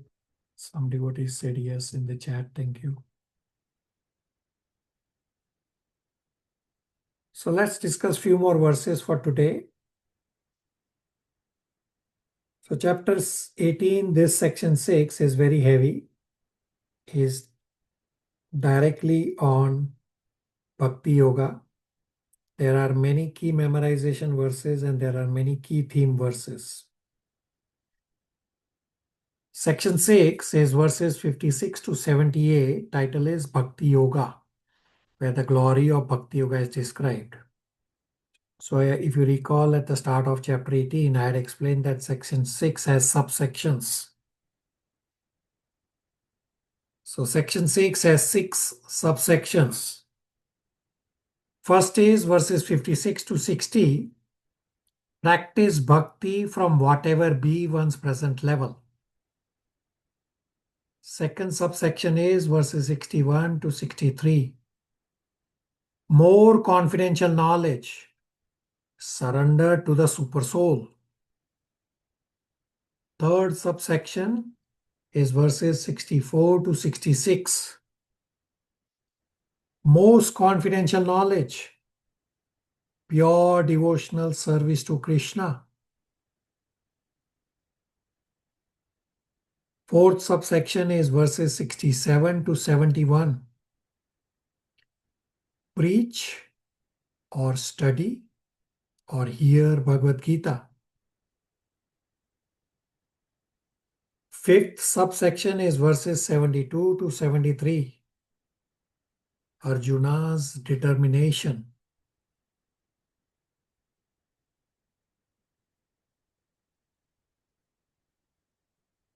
And sixth subsection is verses 74 to 78.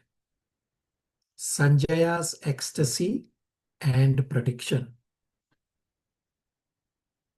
So section 6, subsection 1 is verses 56 to 60.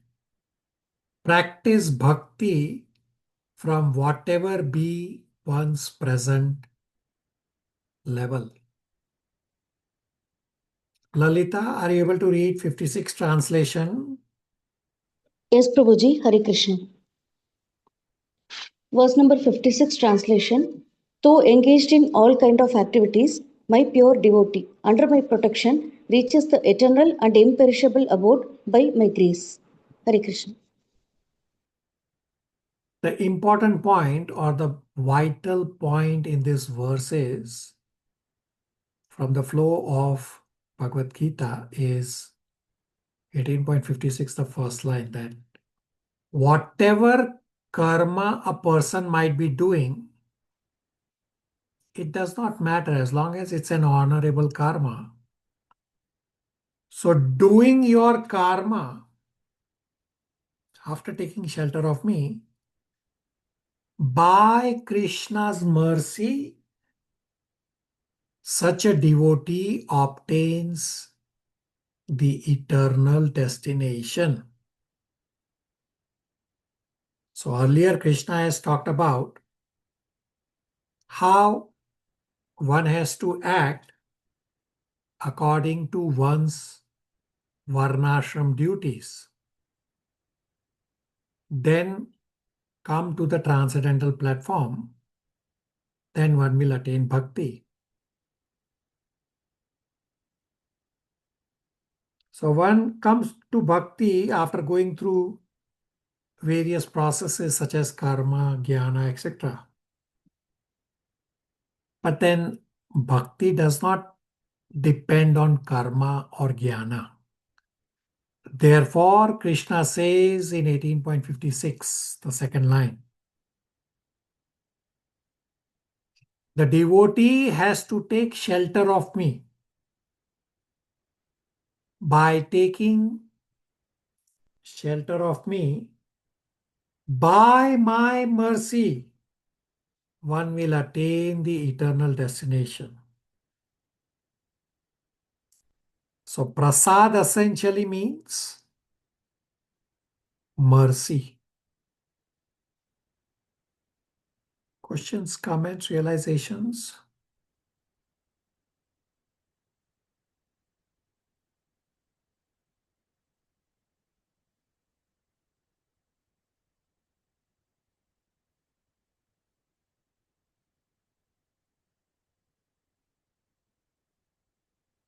All right, so let's read 57, Raksha, translation. We will also read the purport. Yes, Prabhuji. Hare Krishna. In all activities, just depend upon me and work always under my protection. In such devotional service, be fully conscious of me. Right, so do your karma, make him the supreme goal of life. So we have discussed this earlier, that we may have material world goals and we may also have spiritual goals. Whether our spiritual goals are verbal or real will get tested when we have conflict between our spiritual goals and material goals. That did we pick spiritual goals or material goals? Therefore, Krishna is saying here, in all activities, just depend on me. Work always under my protection. Then you will be fully conscious of me. Let's first read the purport and then we'll come to Shivaji's question. Raksha, 57 purport. Yes, Prabhuji. Purport: when one acts in Krishna consciousness, he does not act as the master of the world. Just like a servant, one should act fully under the direction of the Supreme Lord. A servant has no individual independence. He acts only on the order of the master. A servant acting on behalf of the Supreme Master is unaffected by profit and loss. He simply discharges his duty faithfully in terms of the order of the Lord. Now, one may argue that Arjuna was acting under the personal direction of Krishna, but when Krishna is not present, how should one act? If one acts according to the direction of Krishna in this book as well as under the guidance of the representative of Krishna, then the result will be same. The Sanskrit word matpara is very important in this verse. It indicates that one has no goal in life save and except acting in Krishna consciousness just to satisfy Krishna. And while working in that way, one should think of Krishna only. I have been appointed to discharge this particular duty by Krishna. While acting in such way, one naturally has to think of Krishna. This is perfect Krishna consciousness. One should, however, note that after doing something whimsically, he should not offer the result to the Supreme Lord.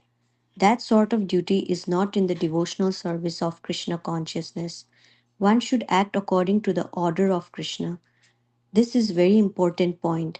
That order of Krishna comes through the disciplic succession from the bona fide spiritual master. Therefore, the spiritual master's order should be taken as the prime duty of life.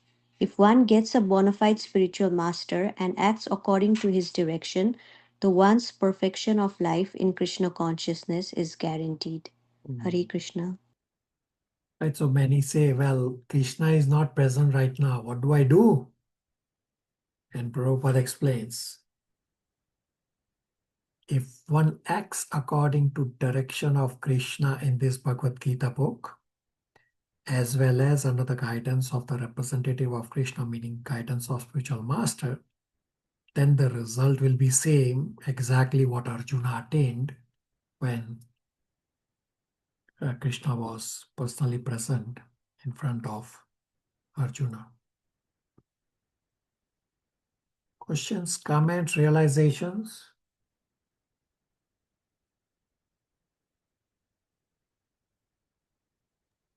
Now, Prabhuji, you had mentioned one line saying that if there is conflict in between spiritual and material, could you please give an example?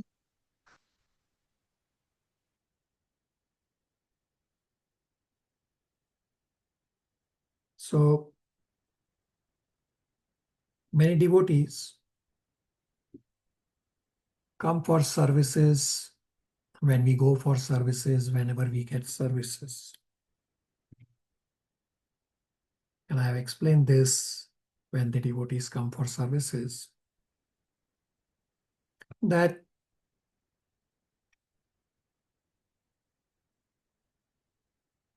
some don't inform me at all whether they are coming for services or not.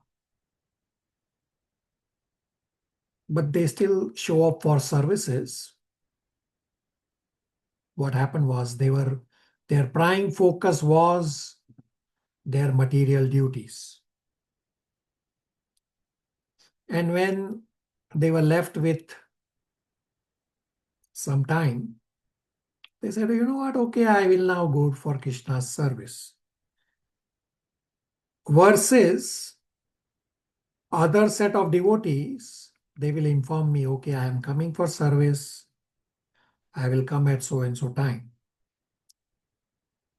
Meaning they have a plan. And certain devotees, they will tell me right away, I am not going to come because I have other worldly duties.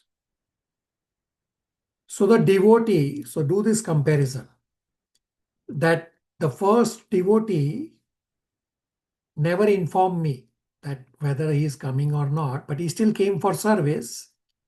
He does not have Krishna as his center. He actually has his material world as his center. It just so happened that his material world duty is finished. Say, you know what, by the way, I will just come for services. Versus the third devotee example that I gave you, that the devotee informed me in 30 seconds. As soon as they receive my message, he informed me right away I cannot come for service. I will come some other day. So it looks like the third devotee didn't come for service. How is he having Krishna in the center? No, because he has a plan that he has assigned day and time for Krishna's service. And today it so happened that he's in his schedule it's for Krishna.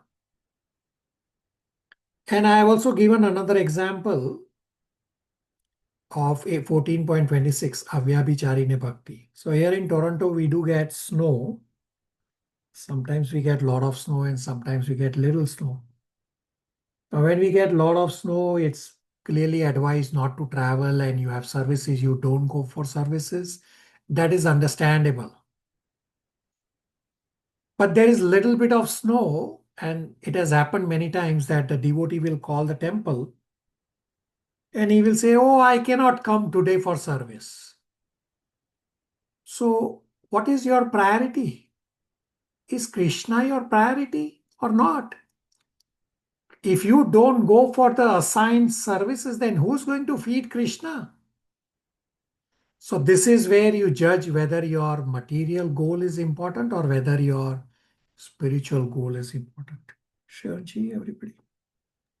Yes, thank you, Rupaji. Path Pratyush, Prabhu.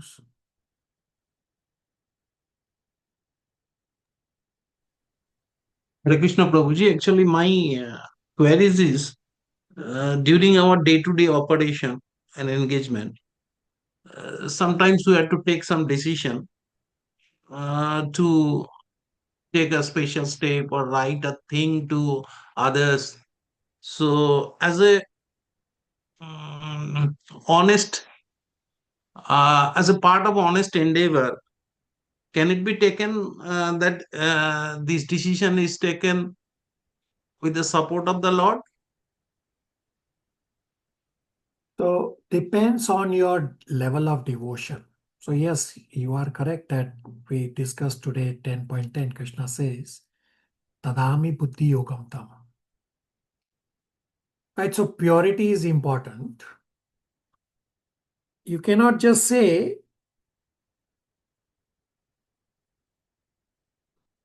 to keep Krishna in front and you desire material desires. That is not directed by Krishna. So you cannot cheat Krishna. Yes, Krishna says, Dadami buddhi yogam tam yena mam upayantite. Yena mam upayantite means the knowledge Krishna gives by which devotee comes back to Krishna. So you cannot say, well, Krishna is guiding me to make endeavor to earn $1 million. So are you using the $1 million to construct a temple, or are you using $1 million to buy a big bungalow for your sense gratification? So it depends on that. Yes, Krishna is guiding you. Maya can also guide you. Purity is important, not just verbalizing that Krishna is in the center.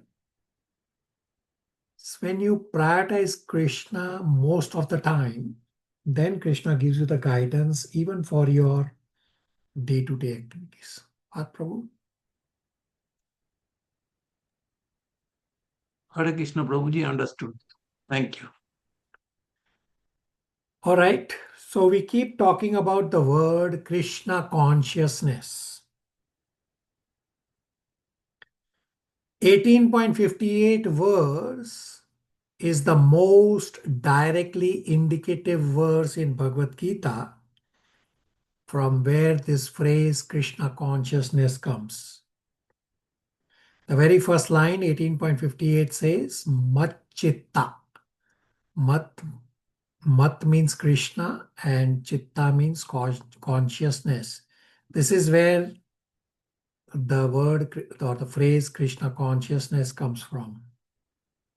Padma Kumar Prabhu, 18.58 translation.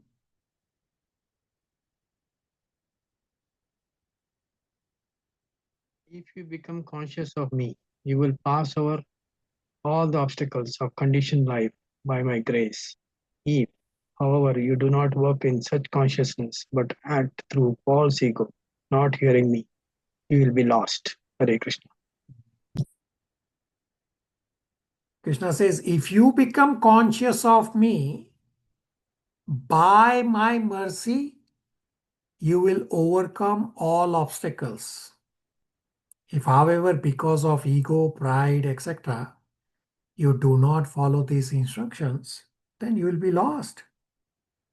Meaning, if you don't hear me out of arrogance, you will be lost. So Krishna is instructing by contrasting. So as I said, that 18.58 is the direct reference to Krishna consciousness and not Krishna consciousness. So what will happen with Krishna consciousness and lack of practice of Krishna consciousness? That with Krishna we flourish, and without Krishna we perish. So instructing by contrast means Krishna is giving choices. We have discussed multiple times that Bhagavad Gita is a book of choices. Bhagavad Gita is not a book of commandments. It's a book of choices and consequences. So what does it mean? When Krishna says, you will pass all obstacles by my grace. Answer is, material world is a place of obstacles. It is not that when we become devotees, that suddenly some magic wand blows and all the obstacles will go away. No, material world will continue to stay a place of misery. Whether one is a devotee or non-devotee, obstacles are there for everyone. The difference is in attitude. Difference is in consciousness, in understanding what purpose the problems serve. For a devotee and for a non-devotee, the problems serve different purposes and suffering comes to all.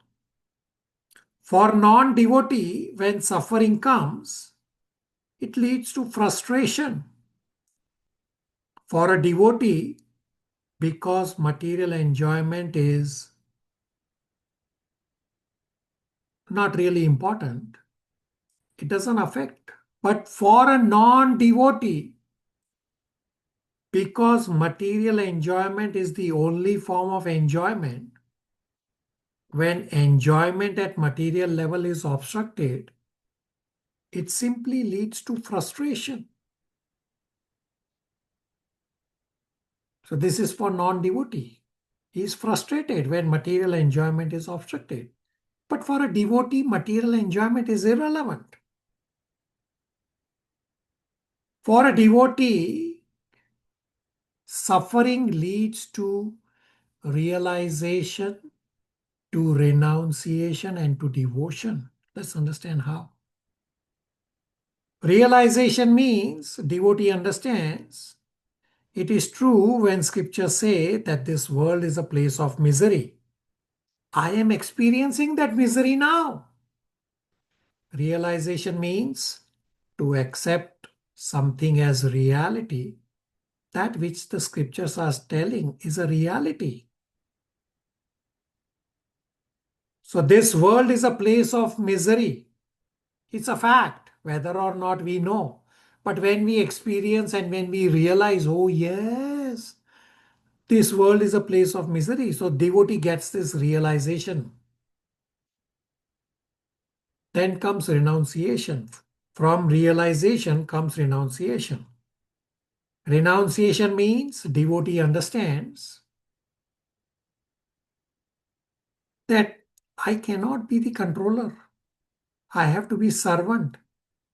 I will serve Krishna, whatever be my situation. Hence there is renunciation. Meaning, renunciation means giving up the enjoying mentality, giving up the controlling mentality. But I can be servant anyways. Devotion is that we become fixed in our understanding that we are servant. This way devotion grows. So what does transcend the problems mean? Transcending problems mean not letting the problems dominate my consciousness, but we become Krishna conscious. We don't have to become problem conscious. We have to become Krishna conscious more and more. So for a devotee, when problems start troubling too much, then it indicates that the devotee has not taken shelter of Krishna properly. Therefore, he is problem conscious. Therefore, it is important for all of us to recognize that I should not try to be Krishna conscious, conditional to be problem free in my life. I'll repeat this very important statement that Krishna is explaining in 58th verse. That it is very important for all of us to recognize that I should not try to be Krishna conscious, conditional to be problem free in my life. It is not that when my life will become problem free, then I will start becoming Krishna conscious. No. Actually, when I become Krishna conscious, then my life will become problem free. This is a vital difference to grasp. This is the difference in terms of the attitude and consciousness and understanding when problems happen for devotee and non-devotee. So let's read verse number 58 translation again to hammer this point, what Krishna is saying. That I should not try to be Krishna conscious, conditional to having a problem-free life. No.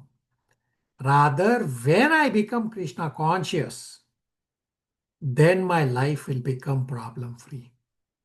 Padma Kumar, you want to read 58 translation again? If you become conscious of me, you will pass over all the obstacles of conditioned life by my grace. If, however, you do not work in such consciousness, but act through false ego, not hearing me, you will be lost. Hare Krishna. Everybody crystal clear? Questions, comments, realizations?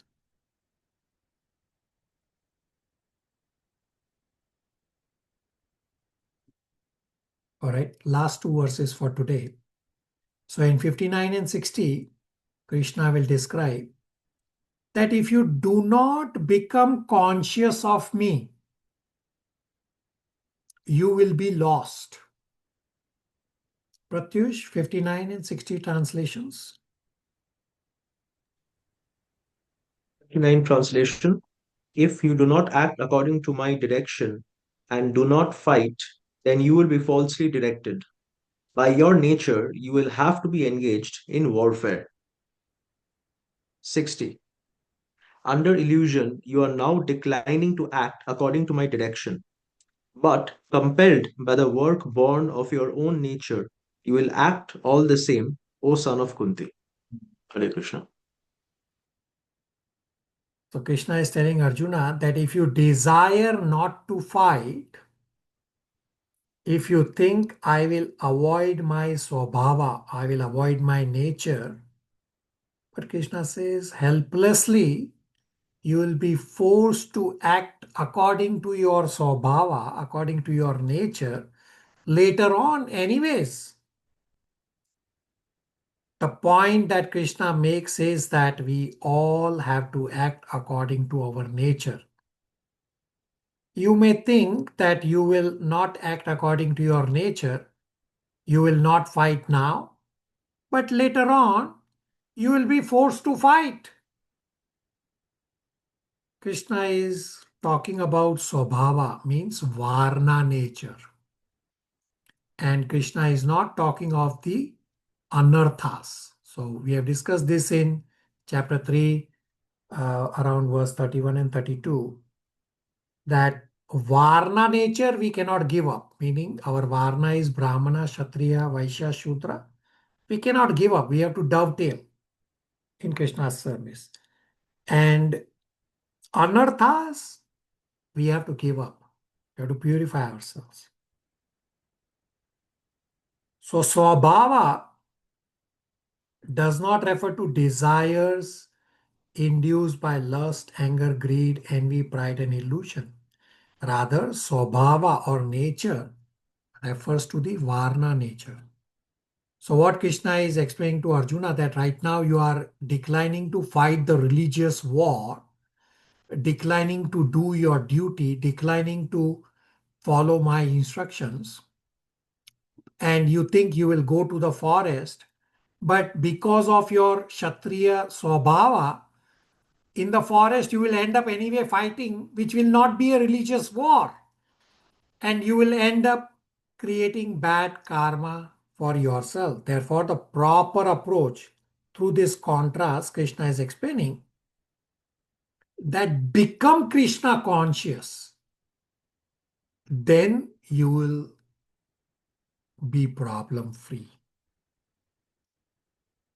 Questions, comments, realizations?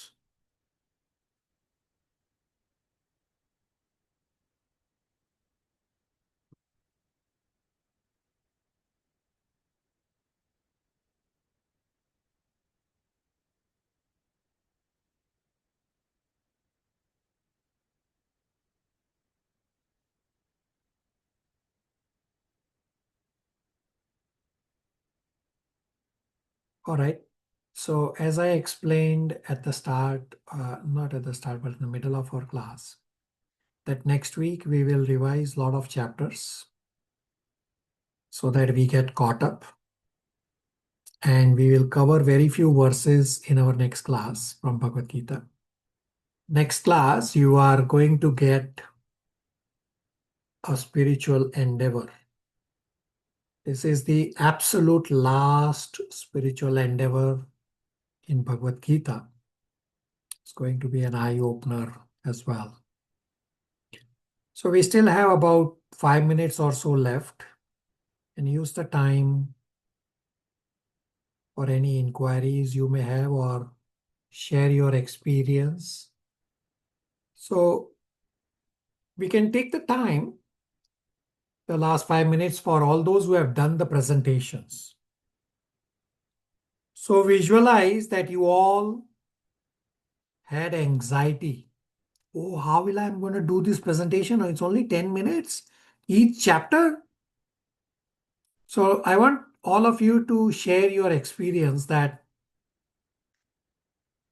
what's your experience doing these presentations? Everybody?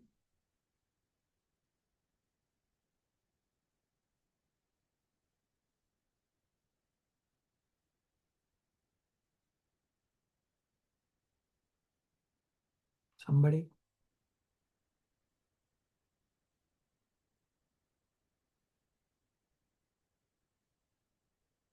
Many of you have done presentations. What's your experience?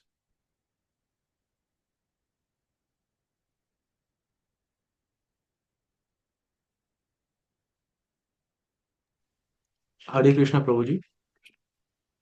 For my presentation, I was struggling to fit that into my time. So uh, I was a bit anxious about if I take some extra time, how will it impact? But eventually it ended up working out fine.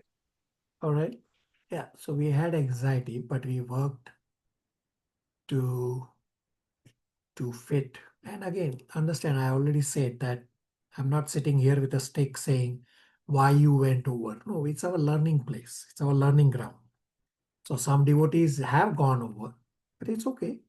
We fine tune ourselves. So those of you who have not done the second presentation, there are few empty spots available. Choose your next presentation, fine tune. And even if there are no empty spots left, you can do whatever presentation you want. You can be additional presenter. So all of you pick up second presentations. Many of you have already done multiple presentations. Those who have not done, take up the opportunity. This is our practice ground. Rest of you,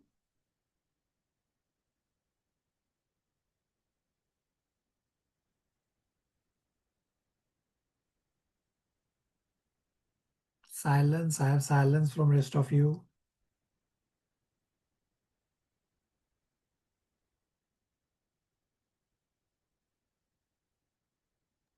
Prabhuji, for me, I like the process of preparing to the presentation, like going through the recordings again, listening to old revisions, noting down the points, recording it multiple times, practicing. I just like that process more than the presenting itself. Yeah, because everything registers in you, right? You are already hearing the same point so many times. Very good.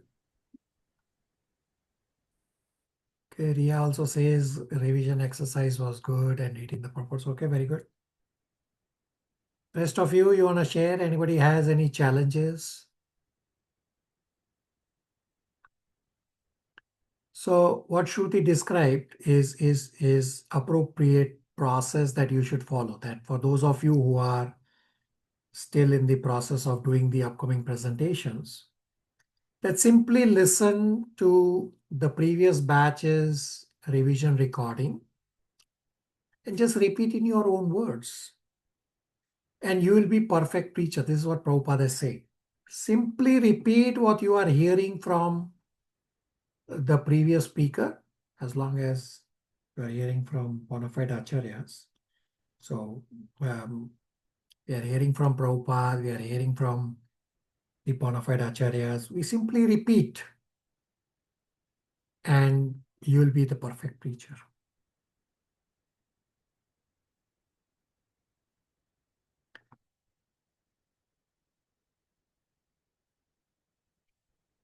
Padma Kumar, I don't understand your question. Please explain your question. 10.37, what are you asking?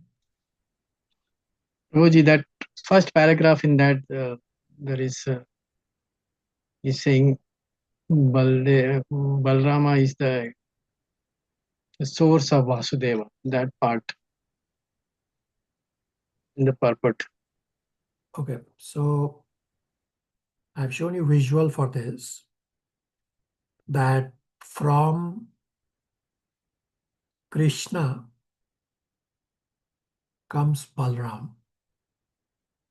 From Balram comes the first quadruple expansion of first Pradyumna, first Sankarshan, first Anirudh, first Vasudev.